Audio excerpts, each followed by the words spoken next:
ಎಲ್ರಿಗೂ, ಇವತ್ತಿನ special recipe ಕಿತ್ತಳೆ ಹಣ್ಣಿನ ಪಾಯಸ. ತುಂಬಾ ಜನಕ್ಕೆ ಈ ಸ್ವೀಟ್ ಬಗ್ಗೆ ಗೊತ್ತಿಲ್ಲ. ಇದು ಬೆಂಗಾಲ್ನ ಫೇಮಸ್ ಮತ್ತೆ ಸಾಂಪ್ರದಾಯಿಕ ಸ್ವೀಟ್. ಇದು ತುಂಬಾ ಟೇಸ್ಟಿ ಆಗಿರುತ್ತೆ. ಮಾಡೋ ಮೆಥಡ್ ತುಂಬಾನೇ ಈಸಿ ಇದೆ. ನೀವು ನನ್ನ ಚಾನಲ್ ನ ಹೊಸದಾಗಿ ವಿಸಿಟ್ ಮಾಡಿದ್ರೆ ಪ್ಲೀಸ್ ನನ್ನ ಚಾನಲ್ ನ ಸಬ್ಸ್ಕ್ರೈಬ್ ಮಾಡಿ, ನಂಗೆ ಸಪೋರ್ಟ್ ಮಾಡಿ. ಕಿತ್ತಳೆ ಹಣ್ಣು ಹುಳಿ ಇರುತ್ತಲ್ಲ, ಪಾಯಸ ಹೇಗ್ ಮಾಡ್ತಾಳೆ ಅಂತ ನೀವು ಯೋಚನೆ ಮಾಡ್ತಾ ಇರ್ಬೋದು. ಆದ್ರೆ ನಾನು ತೋರಿಸೋ ಪರ್ಫೆಕ್ಟ್ ಮೆಥಡ್ ಇಂದ ಮಾಡಿದ್ರೆ ತುಂಬಾ ಟೇಸ್ಟಿ ಆಗಿರುತ್ತೆ. ಇದಕ್ಕೆ ನಾನು ಮೊದಲಿಗೆ ಕಿತ್ತಳೆ ಹಣ್ಣನ್ನ ತಗೊಂಡಿದ್ದೀನಿ. ಮೇಲಿನ ಸಿಪ್ಪೆನೆಲ್ಲ ತೆಕ್ಕೊಂಡು ಒಳಗಡೆ ಇರೋ ಹಣ್ಣಿನ ತಿರುಳನ್ನ ಮಾತ್ರ ತಗೋತಾ ಇದ್ದೀನಿ.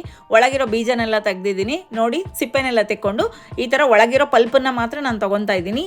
ಇದು ಮಾತ್ರ ಬೇಕಾಗುತ್ತೆ. ಇದನ್ನ 1 ಕಪ್ನಷ್ಟು ತಗೊಂಡಿದ್ದೀನಿ. ನಾನು 1 ಹಣ್ಣನ್ನ ಯೂಸ್ ಮಾಡಿದ್ದೀನಿ. ನೀವು ಬೇಕಂದ್ರೆ ಸ್ವಲ್ಪ ಜಾಸ್ತಿ ಹಾಕೊಳ್ಳಿ. ಈಗ ಕಡಾಯಿನ ತಗೊಂಡಿದ್ದೀನಿ. ಅದಕ್ಕೆ 1 ಲೀಟರ್ ಹಾಲನ್ನ ನಾನು ಹಾಕೊಳ್ತಾ ಇದ್ದೀನಿ. ಆದಷ್ಟು ಗಟ್ಟಿ ಹಾಲನ್ನೇ ತಗೊಳ್ಳಿ, ಯಾಕಂದ್ರೆ ಇದರಲ್ಲಿರೋ ನೀರಿನಂಶ ಎಲ್ಲ ಹೋಗಿ ನಮ್ಗೆ ಇದು ತುಂಬಾ ಗಟ್ಟಿ ಆಗಬೇಕು. ಅಂದ್ರೆ 1 ಲೀಟರ್ ಹಾಲನ್ನ ನಾವು ತಗೊಂಡ್ರೆ ಅದು ಅರ್ಧಕ್ಕಿಂತ ಕಡಿಮೆ ಬರೋವರೆಗೂ ನಾವು ಇದನ್ನ ಕುದಿಸ್ಕೋಬೇಕಾಗುತ್ತೆ. ಸೊ ಅದರಿಂದ ಆದಷ್ಟು ಗಟ್ಟಿ ಹಾಲನ್ನ ತಗೊಳ್ಳಿ.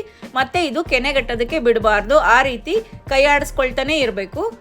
ಸೊ ನೋಡಿ, ನಾನೀಗ ಕೈ ಆಡಿಸ್ಕೊಳ್ತಾ ಇದ್ದೀನಿ. ಸ್ವಲ್ಪ ಕುದಿ ಬರ್ತಾ ಇದೆ. ಇದಕ್ಕೆ ಬೇಕಾದ್ರೆ ಕೋವನ ಹಾಕೋಬಹುದು.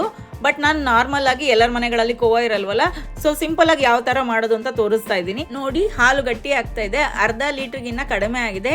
ಈ ಸ್ಟೇಜ್ ಅಲ್ಲಿ ನಾವು ಇದಕ್ಕೆ ಸಕ್ಕರೆನ ಸೇರಿಸಬೇಕು. ನಾನು 1.5 ಕಪ್ಪಿನಷ್ಟು ಸಕ್ಕರೆನ ಹಾಕ್ತಾ ಇದ್ದೀನಿ. ಅಂದ್ರೆ 100 ಗ್ರಾಮಿನಷ್ಟು ಸಕ್ಕರೆನ ನಾನು ಯೂಸ್ ಮಾಡಿದ್ದೀನಿ 1 ಲೀಟರ್ ಹಾಲಿಗೆ. ನೀವು ಸ್ವೀಟ್ ಕಡಿಮೆ ತಿನ್ನೋರಾದ್ರೆ 1.5 ಕಪ್ಪಿನ ಬದಲು 1 ಕಪ್ ಸಕ್ಕರೆನ ಯೂಸ್ ಮಾಡ್ಕೊಳ್ಳಿ. ನೆಕ್ಸ್ಟ್ ಇದಕ್ಕೆ ನಾನು ಗೋಡಂಬಿನ ಹಾಕ್ತಾ ಇದ್ದೀನಿ. ಡ್ರೈ ಫ್ರೂಟ್ಸ್ನ ಈ ಟೈಮಲ್ಲಿ ಸೇರಿಸ್ತಾ ಇದ್ದೀನಿ. ಇದನ್ನ ತುಪ್ಪದಲ್ಲಿ ಹುರಿದು ಹಾಕೊಳ್ತಾ ಇಲ್ಲ, ಡೈರೆಕ್ಟ್ ಆಗಿ ಹಾಗೆ ಹಾಕೊಳ್ತಾ ಇದ್ದೀನಿ. ಕರೆಕ್ಟಾಗಿ ನೋಡ್ಕೊಳ್ಳಿ. ನೆಕ್ಸ್ಟ್ ಪಿಸ್ತಾ ತಗೊಂಡಿದ್ದೀನಿ. ಇದು ಒಂದು 10ರಿಂದ 12 ಪಿಸ್ತಾನ ಹಾಕೊಂಡಿದ್ದೀನಿ. ನೆಕ್ಸ್ಟ್ ಬಾದಾಮಿನ ತಗೊಂಡಿದ್ದೀನಿ 10ರಿಂದ 12. ಇದನ್ನು ಕಟ್ ಮಾಡಿ ಸೇರಿಸ್ಕೊಳ್ತಾ ಇದ್ದೀನಿ. ತುಪ್ಪದಲ್ಲಿ ಫ್ರೈ ಮಾಡಬೇಕು ಅಂತೇನಿಲ್ಲ, ಹಾಗೆ ಹಾಕೊಂಡಿದ್ದೀನಿ. ನೆಕ್ಸ್ಟ್ ಏಲಕ್ಕಿ ಕುಟ್ಟಿ ಹಾಕೊಂಡಿದ್ದೀನಿ. ನೆಕ್ಸ್ಟ್ ನಾನು ಇದಕ್ಕೆ ಕೇಸರಿನ ಹಾಕೊಳ್ತಾ ಇದ್ದೀನಿ. ಒಂದು 10ರಿಂದ 12 ಕೇಸರಿ ಎಳೆಗಳನ್ನು ನಾನು ಹಾಕೊಂಡಿದ್ದೀನಿ ಕಲರಿಗೋಸ್ಕರ. ಇದಿಲ್ಲ ಅಂದರೆ ಬೇಕಾದ್ರೆ ನೀವು ಸ್ಕಿಪ್ ಮಾಡಿ. ಈಗ ಹಾಕೊಂಡು ಒಂದ್ಸಲ ಡ್ರೈ ಫ್ರೂಟ್ಸ್ ಎಲ್ಲ ಹಾಲಲ್ಲಿ ಚೆನ್ನಾಗಿ ಕುದಿಯೋವರೆಗೂ ಕೈ ಆಡಿಸ್ಕೊಂಡು ಕುದಿಸ್ಕೊಳ್ತೀನಿ.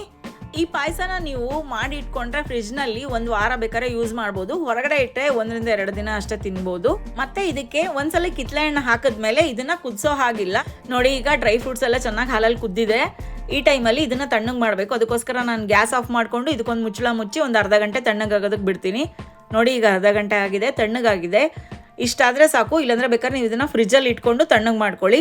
ತಣ್ಣಗಾದ್ಮೇಲೆ ನಾವು ಇದಕ್ಕೆ ಕಿತ್ತಳೆ ಹಣ್ಣನ್ನು ಸೇರಿಸ್ಬೇಕು. ನೆನಪಲ್ಲಿ ಇಟ್ಕೊಳ್ಳಿ, ಬಿಸಿ ಇದ್ದಾಗ ಯಾವ ಕಾರಣಕ್ಕೂ ಕಿತ್ತಳೆ ಹಣ್ಣನ್ನು ಇದಕ್ಕೆ ಹಾಕೋದಕ್ಕೆ ಹೋಗಬೇಡಿ.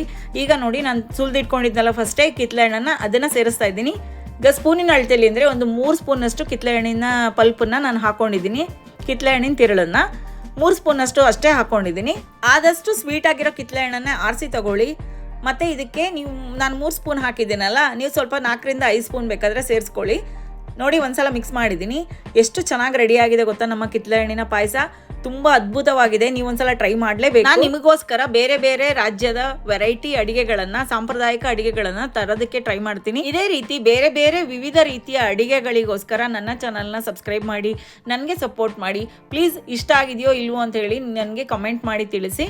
ಮತ್ತೆ ಭೇಟಿಯಾಗೋಣ ಇನ್ನೊಂದು ಇಂಟ್ರೆಸ್ಟಿಂಗ್ ರೆಸಿಪಿಯೊಂದಿಗೆ. ನನ್ನ ವಿಡಿಯೋ ನೋಡಿ ನನಗೆ ಎನ್ಕರೇಜ್ ಮಾಡ್ತಿರೋ ಎಲ್ಲ ನನ್ನ ಫ್ರೆಂಡ್ಸಿಗೂ ಥ್ಯಾಂಕ್ ಯು.